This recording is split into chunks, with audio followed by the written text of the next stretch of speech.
Imagine um pai indo trabalhar um dia e sendo informado que não podemos te pagar a menos que você tenha a marca da besta. Imagine uma mãe que acabou de dar à luz sendo informada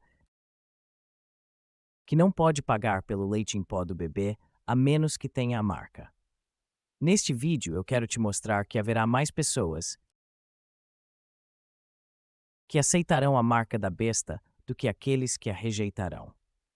Todo mundo gosta de pensar que se lhes fosse dada a escolha de prestar lealdade ao anticristo ou rejeitá-lo e perder suas vidas, muitas pessoas são tendenciosas em seu pensamento e assumem que recusariam a marca da besta. Mas o que acontece quando o anticristo cria um sistema onde você não pode possuir uma casa sem a marca? Você não pode ir ao supermercado e comprar nada a menos que tenha a marca.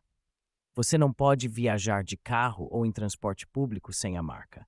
É nesse momento que as pessoas sentirão a pressão de prestar lealdade ao homem do pecado. Apocalipse 13, versículos 16 a 17.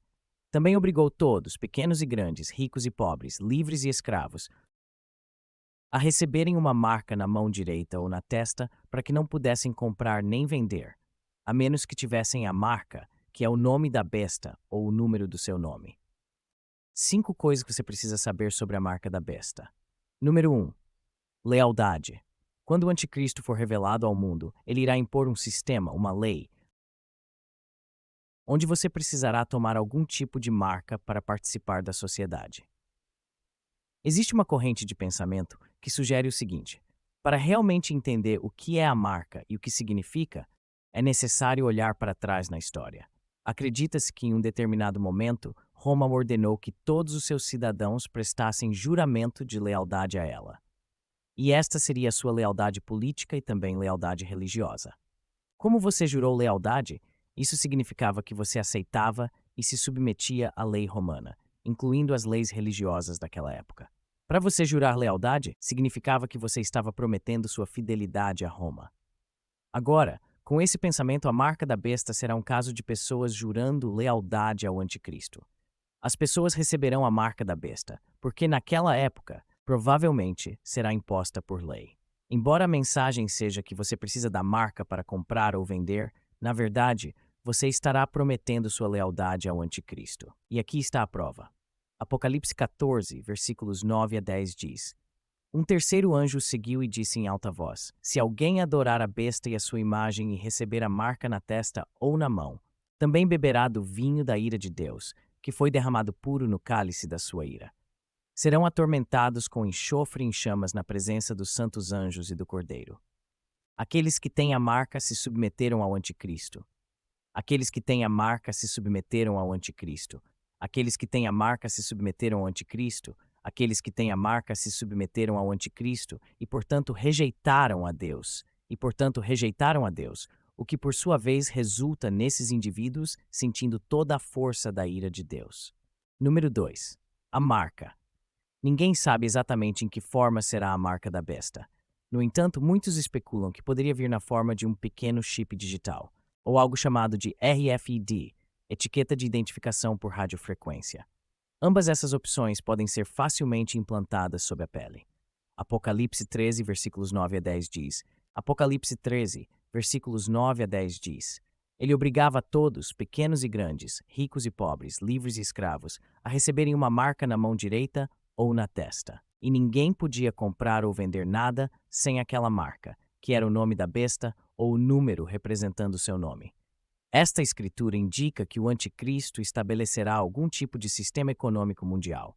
E quando se observa o avanço da tecnologia, moedas digitais, inteligência artificial e a crescente globalização dos mercados mundiais, um sistema monetário ou moeda mundial é a forma mais provável de vermos o anticristo impor seu reinado.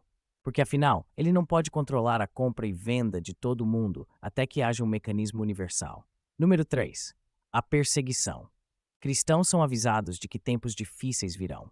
Quando o anticristo assumir o poder, ele lhe dará duas escolhas: adorá-lo ou perder sua vida. Apocalipse 13, versículo 15 diz: Ele recebeu poder para dar fôlego à imagem da besta, para que a imagem da besta pudesse falar e fazer com que não adorassem a imagem da besta fossem mortos. Se você não adorar a besta, de acordo com a Bíblia, perderá sua vida. Portanto, efetivamente, o cristianismo será proibido. Qualquer crente ou qualquer pessoa que se recuse a se curvar ao anticristo enfrentará perseguição. Apocalipse 2, versículo 10 diz: Não temas nada do que estás prestes a sofrer. Na verdade, o diabo está prestes a lançar alguns de vocês na prisão, para que sejam testados, e terão tribulação por 10 dias. Sê fiel até a morte, e dar-te-ei a coroa da vida. A pressão para se curvar perante o anticristo será intensa. Famílias serão despedaçadas à medida que entes queridos escolhem receber a marca e se afastam de Deus. E pensa nisso. Se aceitares a marca, perderás a tua alma. Essencialmente estarás a rejeitar Deus. Mas se não aceitares a marca, serás perseguido. Não poderás comprar nem vender. Imagina a difícil situação em que alguns crentes estarão. Para alguns, isso significará que não poderão colocar comida na mesa para a sua família. Agora você tem que lidar com a fome e a inanição. Para outros, você não pode trabalhar. Você não pode receber uma renda e, portanto, incapaz de pagar pela sua casa e hipoteca. E talvez isso te force a se esconder. Esses são apenas cenários hipotéticos, mas eu só quero pintar um quadro que mostra o quão difícil as coisas serão para os crentes durante o tempo do anticristo. Naqueles dias, o mundo verá um grande mal como nunca antes. Aqui estão algumas das coisas que você verá durante o reinado do anticristo. Mateus 24, versículos 15 a 16 dizem: Portanto, quando você vir a abominação da desolação, falada pelo profeta Daniel, de pé no lugar santo, quem lê, entenda. Então os que estiverem na Judeia fujam para as montanhas. Uma abominação é algo que causa repulsa ou ódio. É um grande pecado, comumente digno de morte. E desolação é um estado de completa vazio ou destruição. Agora, quando Jesus disse isso, ele estava de fato nos avisando que talvez algum evento que as pessoas detestassem, ficaria no templo um dia. Quando esse horror ocorresse, os residentes da Judeia deveriam procurar abrigo imediatamente. Além disso, haverá uma idolatria generalizada na terra. Haverá pessoas neste mundo que adorarão e idolatrarão o anticristo porque ele sofrerá o que a Bíblia chama de ferida fatal, mas milagrosamente se recuperará. Além disso, o anticristo blasfemará abertamente contra Deus. Ele dirá abertamente, falará contra Jesus Cristo e buscará insultar o nome do Senhor. E quando se trata dos corações das pessoas, 2 Timóteo capítulo 3 nos diz que as pessoas serão corruptas e se afastarão de Deus. Pessoas que têm uma forma de piedade, mas não terão o poder de Deus agindo em suas vidas. Quando você lê 2 Timóteo 3 e passa pela lista de como as pessoas na sociedade serão, a Bíblia diz que as pessoas serão amantes de si mesmas, o que significa que as pessoas serão narcisistas e focadas em si mesmas. E assim, a partir disso, você pode ver que haverá grande mal nos últimos dias, especialmente quando o anticristo estiver no poder. A quinta e última coisa que você precisa saber é que quando o anticristo for revelado, o fim está próximo, e a gloriosa segunda vinda de Jesus Cristo está mais próxima do que nunca. O anticristo será revelado quando o período da tribulação começar. O período da tribulação será os últimos 7 anos da história humana. Este período de tempo será dividido em dois. 1 Timóteo 5, período da tribulação, que dura 3 anos e meio, e então o grande período de tribulação, que dura também 3 anos e meio. Este período de 7 anos será o reinado do anticristo. No entanto, tudo termina na Batalha de Armagedon. A Bíblia nos diz que espíritos demoníacos reunirão todos os governantes e seus exércitos em um lugar com o nome hebraico Armagedon. João então nos conta as cenas que viu em Apocalipse 19. Então vi o céu aberto e um cavalo branco. Seu cavaleiro chamava-se Fiel e Verdadeiro, pois ele julga com justiça e trava uma guerra justa. Seus olhos eram como chamas de fogo, e em sua cabeça havia muitas coroas. Um nome estava escrito nele que ninguém entendia, exceto ele mesmo. Ele vestia uma túnica mergulhada em sangue, e seu título era a Palavra de Deus. Os exércitos do céu, vestidos com o mais fino linho branco puro, o seguiram em cavalos brancos. De sua boca saiu uma espada afiada para derrubar as nações. Ele as governará com vara de ferro. Ele vai liberar a ira feroz de Deus, o Todo-Poderoso, como suco fluindo de um lagar. Em seu manto e em sua coxa estava escrito este título: Rei de todos os reis e Senhor de todos os senhores. Este será o retorno triunfante de Jesus Cristo. E quando ele voltar, ele vai trazer julgamento contra toda a maldade do mundo. O cavalo branco em que Jesus cavalga representa simbolicamente o poder santo e puro que Jesus tem para vencer o mal com o bem. Quando Jesus voltar, ele não estará sozinho. Ele terá os exércitos do céu com ele. E este será composto de anjos liderados pelo arcanjo Miguel e os santos. Ele primeiro veio à terra como o Cordeiro de Deus e se sacrificou na cruz para que nós seríamos salvos. Mas quando ele voltar, ele voltará como o Rei dos Reis e Senhor dos Senhores. Quando Jesus voltar, ele esmagará o anticristo e todos os seus seguidores. Ele vai esmagar todo espírito demoníaco e coisa que está em oposição a ele. A Bíblia nos diz em Apocalipse 19, versículo 19 a 21. Então eu vi a besta e os reis do mundo e os seus exércitos reunidos para lutar contra aquele que está sentado no cavalo e seu exército. E a besta foi capturada, e com ela o falso profeta que fez milagres poderosos em nome da besta, milagres que enganaram todos os que aceitaram a marca da besta. E ele foi morto. E ele foi morto. E ele foi morto. E ele foi morto. E ele foi morto. E ele foi morto. E ele foi morto. E ele foi morto. E ele foi morto. E ele foi morto. E ele foi morto. E ele foi morto. E ele foi morto. Ele foi morto. E ele foi morto. E ele foi morto. E ele foi morto. E ele foi morto. E ele foi morto. E que adoravam sua estátua. Tanto a besta como o seu falso profeta foram lançados vivos no fogo. Lago de enxofre ardente. Todo o seu exército foi morto pela espada afiada que veio do boca do que monta o cavalo branco. E todos os abutres se empanturraram de cadáveres. Mas antes de mergulhar em qualquer mais, eu quero começar por lembrar-lhe de 2 versículos da Bíblia que sustentam tudo o que vou dizer hoje. O primeiro é Mateus 7, versículos 13 a 14, que diz: Entrai pela porta estreita, pois larga é a porta, e largo é o caminho que conduz à destruição, e muitos entram por ela. Mas pequena é a porta e estreita a estrada que leva ao Rá, e apenas alguns a encontram. Note como a Bíblia diz que muitos entram pela estrada larga, significando que a maioria escolherá a estrada larga. E o segundo versículo bíblico é Mateus 7, versículos 21 a 23, que diz: Nem todo mundo que diz para mim, Senhor, Senhor, entrará no reino dos céus, mas aquele que faz a vontade de meu Pai em mim. Muitos me dirão naquele dia: Senhor, Senhor, não profetizamos em teu nome, expulsar demônios em teu nome e fazer muitas maravilhas em teu nome. E então vou declarar: Eles eu nunca conheci você. Apartai-vos de mim, vós que praticais a ilegalidade. Note como a Bíblia diz muitos. Mais uma vez significando que a maioria dirá: Senhor, Senhor. Mas Jesus responderá dizendo: Eu nunca vos conheci. Parta de mim. Então 2 vezes na Bíblia nos é dito que a maioria escolherá o mal ou terminará na condenação eterna. E assim, com esse entendimento, vamos falar sobre a marca da besta.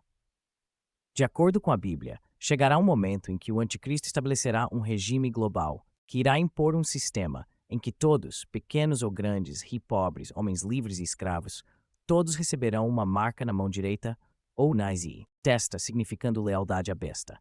E sem esta marca na testa ou na mão direita, ninguém poderá comprar ou vender. Esta marca será o nome da besta ou o número de seu nome. Não sabemos se a marca será um chip físico que pode ser implantado logo abaixo da pele. Não sabemos se é algo digital. Não sabemos se a marca será um código de barras que as pessoas usarão para representar a besta. Não sabemos se a marca será um código de barras que as pessoas terão que aceitar. Mas o que sabemos é que muitas pessoas certamente aceitarão a marca. E a simples razão para isso é que o anticristo tornará tão difícil viver sem a marca. Imagine esses cenários. Todas as principais instituições no mundo, como bancos e hospitais, por exemplo, imagine se disserem que você precisa da marca para pagar suas contas médicas ou realizar transações bancárias. Imagine se disserem que você precisa da marca para pagar suas contas médicas ou realizar transações bancárias. Imagine se lhe disserem que só poderá pagar sua hipoteca, suas contas de aluguel, se tiver a marca. O que você faria? Apenas imagine a pressão.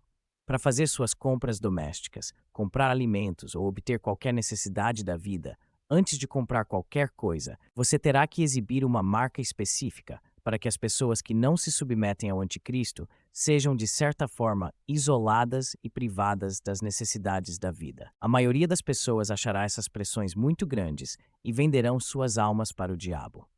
Agora, aqui estão algumas teorias sobre como o anticristo espalhará sua mensagem. Engano. Uma escola de pensamento é que haverá um colapso econômico sísmico que irá totalmente destruir os sistemas financeiros do mundo. Esta é a fase que permitirá ao anticristo assumir o centro do palco e parecer ter todas as respostas. Uma dessas respostas será a sua marca. Aqui é onde entra Apocalipse 13, versículos 16 a 17, que nos diz que todos, pequenos e grandes, ricos e pobres, livres e escravos, receberão uma marca, e ninguém poderá comprar ou vender qualquer coisa sem essa marca. É provável que o anticristo convença as massas a aceitarem essa marca, dizendo-lhes que esse novo sistema mundial de finanças globais será necessário para a sociedade funcionar de forma segura e eficiente. Mas isso é uma mentira, porque na prática você não tem escolha. É uma ditadura. A mensagem será boa. No fundo, não há escolha, não há alternativa. É cumprir ou sofrer. A segunda teoria é a lealdade forçada. Todos sabemos que o anticristo se opõe a Jesus Cristo. Ele odeia as coisas de Deus. E assim, para todos os crentes que estão rejeitando a marca, eles serão perseguidos, serão maltratados. Daniel 7, versículo 25 diz: Quando o anticristo estiver no poder, a perseguição contra os cristãos estará em níveis sem precedentes.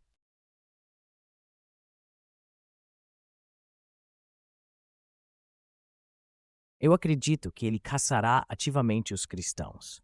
Ele estará em uma missão para perseguir qualquer um que ouse negar sua marca e se apegar à fé em Jesus Cristo. E a Bíblia pinta um quadro muito vívido de quão severa será a perseguição, porque Apocalipse 20, versículo 4 diz: E vi tronos, e assentaram-se sobre eles, e foi-lhes dado o poder de julgar.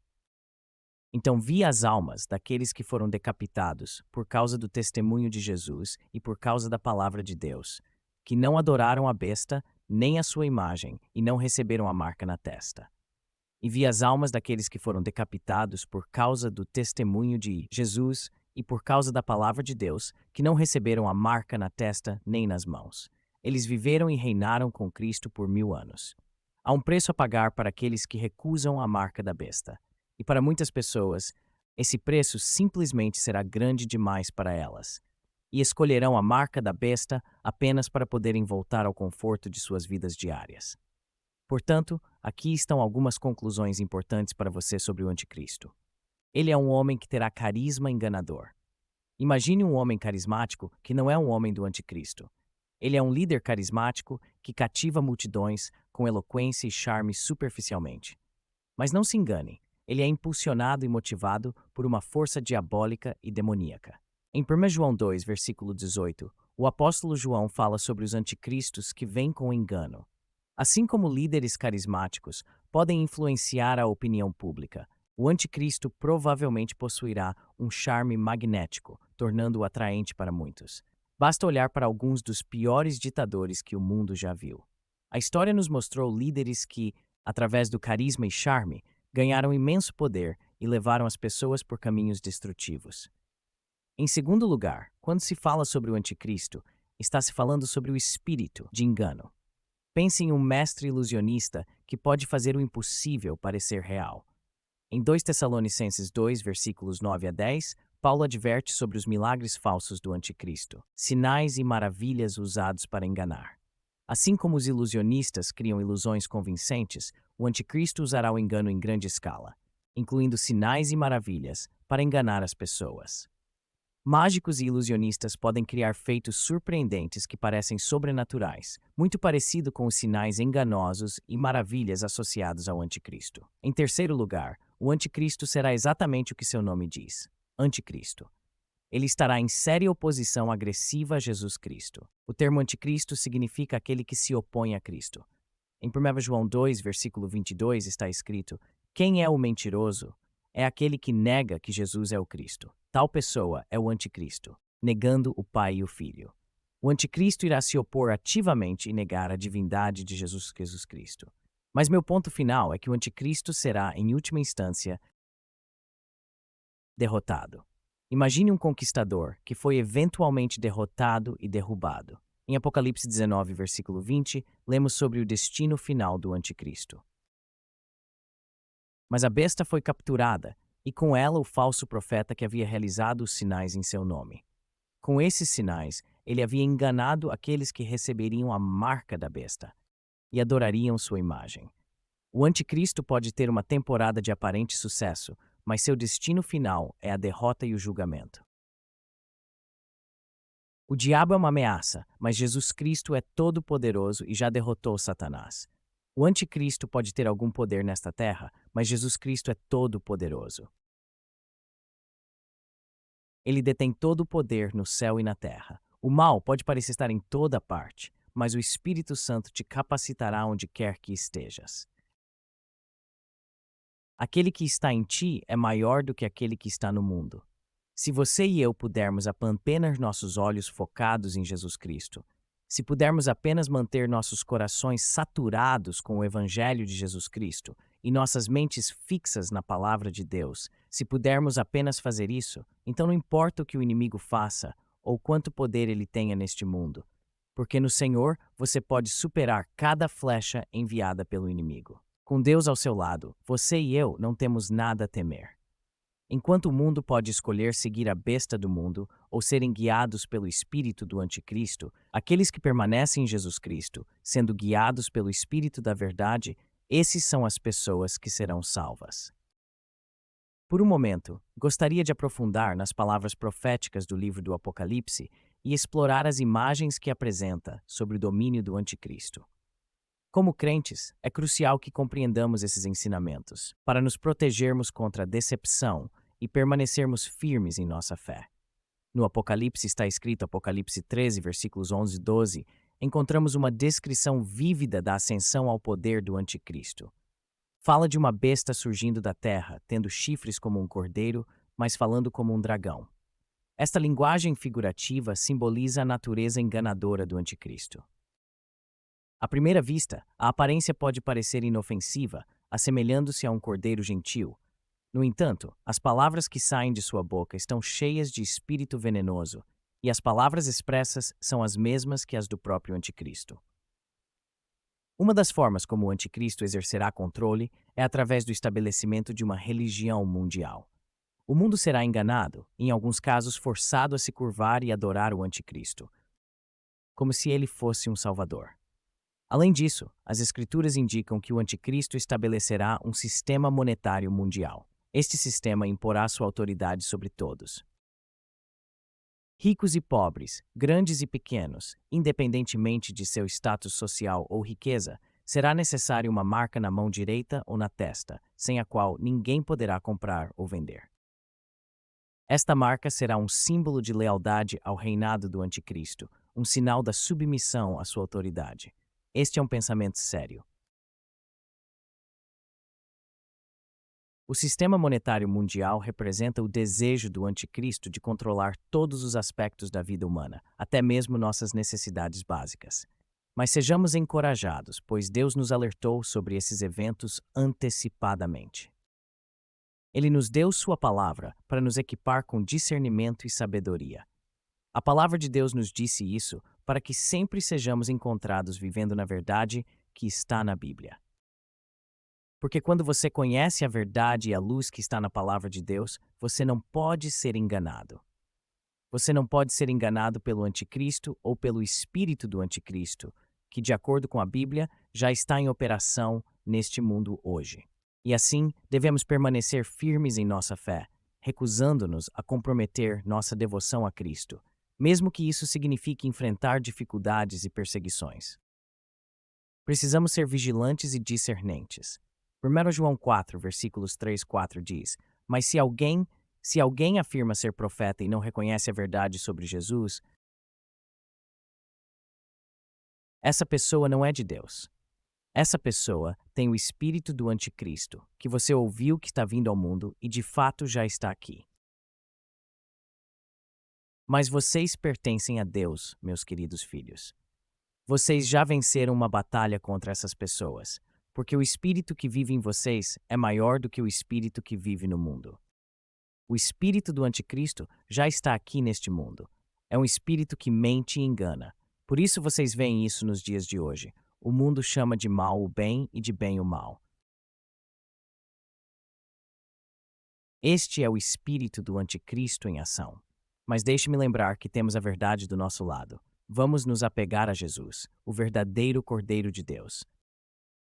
que deu sua vida pela nossa salvação. Ao nos imergirmos em sua palavra e oração, seremos fortalecidos contra as decepções do anticristo.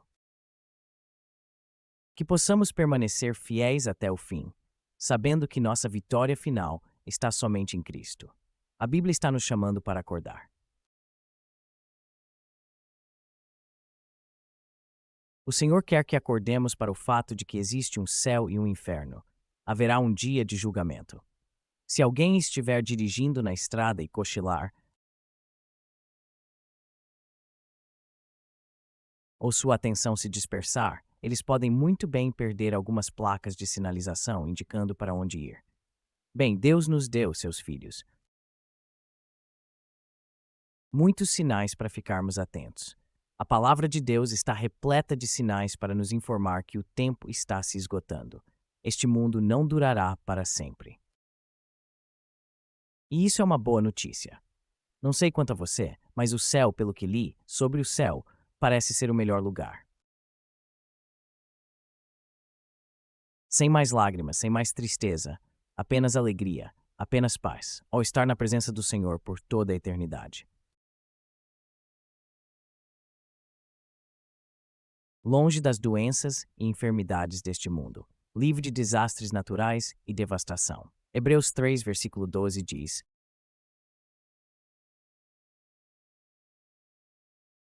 Cuidem, irmãos e irmãs, que nenhum de vocês tenha um coração pecaminoso e incrédulo que se afaste do Deus vivo. Este é um aviso sério, porque Paulo está nos dizendo que precisamos cuidar disso, que nenhum de nós tenha um coração perverso e incrédulo. Um coração que se recusa a confiar e depender do Senhor. Um coração que se afasta do Deus vivo. E deixe-me mostrar a você exatamente por que a incredulidade é tão debilitante para um cristão. Em Mateus 13, quando Jesus estava chegando à sua cidade natal, ele começou a ensinar as pessoas na sinagoga. E o versículo 58 diz que ele não fez ali muitas obras poderosas por causa da incredulidade deles. Pense sobre isso. Jesus não fez nenhum milagre por causa da incredulidade deles. Jesus não fez nenhum milagre por causa da incredulidade deles. Por causa da incredulidade deles. Por causa da incredulidade deles. Por causa da incredulidade. Jesus não realizou nenhuma obra poderosa por causa da incredulidade. E assim, meus amigos, vocês veem porque Paulo nos adverte contra ter um coração incrédulo. Quando você tem um coração cheio de incredulidade, você nega o poder de Deus, você nega a glória de Deus, você nega o Senhor em tudo o que Ele é. Portanto, estejam avisados, povo de Deus. Vejam por si mesmos que nenhum de vocês tenha um coração pecaminoso, incrédulo que se afaste do Deus vivo. Agora, para este próximo aviso, preciso dar um pouco de contexto antes de prosseguir. Os filhos de Israel foram libertados da escravidão e da opressão. Eles testemunharam milagres incríveis de Deus. Viram o Mar Vermelho se abrir. O Senhor ia adiante deles de dia em uma coluna de fogo, em uma coluna de nuvem para guiá-los, e de noite em uma coluna de fogo para iluminá-los. Foram alimentados com maná do céu. Mas apesar de verem a mão forte de Deus, os filhos de Israel se rebelaram, murmuraram e reclamaram contra Deus. E assim Paulo no Novo Testamento nos adverte em Hebreus 3, versículos 15 a 17. Como acabou de ser dito, hoje se ouvirdes a sua voz, não endureçais os vossos corações como na rebelião. Quem foram aqueles que ouviram e se rebelaram? Não foram todos aqueles que Moisés liderou para fora do Egito e com quem ele ficou irritado por 40 anos? Não foi com aqueles que pecaram, cujos corpos pereceram no deserto? O aviso aqui é que não devemos endurecer nossos corações. Não sejam frios e insensíveis à voz de Deus. No meio de todo o caos e confusão deste mundo, a voz de Deus ainda está nos chamando. O Espírito do Senhor está batendo em nossos corações. Um coração endurecido significa insensibilidade para com a beleza e glória de Deus. Significa correr atrás de nossos próprios desejos em vez das coisas de Deus. Mas felizmente, em sua misericórdia, Deus ofereceu mudar nossos corações. Deus pode mudar nossos corações. A terceira advertência que acredito que devemos estar cientes pode ser encontrada em Hebreus 2, verso 1 diz: Portanto, devemos prestar mais atenção às coisas que ouvimos, para que não nos desviemos. Agora, eu acredito que a tradução amplificada explica este verso mais a fundo, ao dizer: Por esta razão, isto é, por causa da revelação final de Deus em seu Filho Jesus e por causa da superioridade de Jesus aos anjos, devemos prestar muito mais atenção do que nunca às coisas que ouvimos para que não, de alguma forma, nos afastemos da verdade. Em essência, o que a Bíblia está nos dizendo aqui é que devemos ter cuidado, não se desviar da verdade que é Jesus Cristo. Devemos ter cuidado para não escorregar da verdade do Evangelho. Porque neste mundo você encontrará pessoas que lhe apresentarão uma versão diluída do Evangelho. Pessoas que irão pregar um Evangelho que não exigirá arrependimento, nenhum compromisso, nenhuma negação de si mesmo, mas sim um Evangelho que agrada aos ouvidos. Parece bom, faz você se sentir bem, mas não tem poder para transformar você ou desafiá-lo. Isso é o que devemos ter cuidado. Não nos afastemos da verdade do Evangelho. O verdadeiro Evangelho de Jesus Cristo irá desafiá-lo e convencê-lo. Isso levará a uma mudança em seus hábitos pecaminosos e o fará se arrepender. E é isso que devemos fazer, santos. Devemos nos arrepender e afastar-nos do pecado.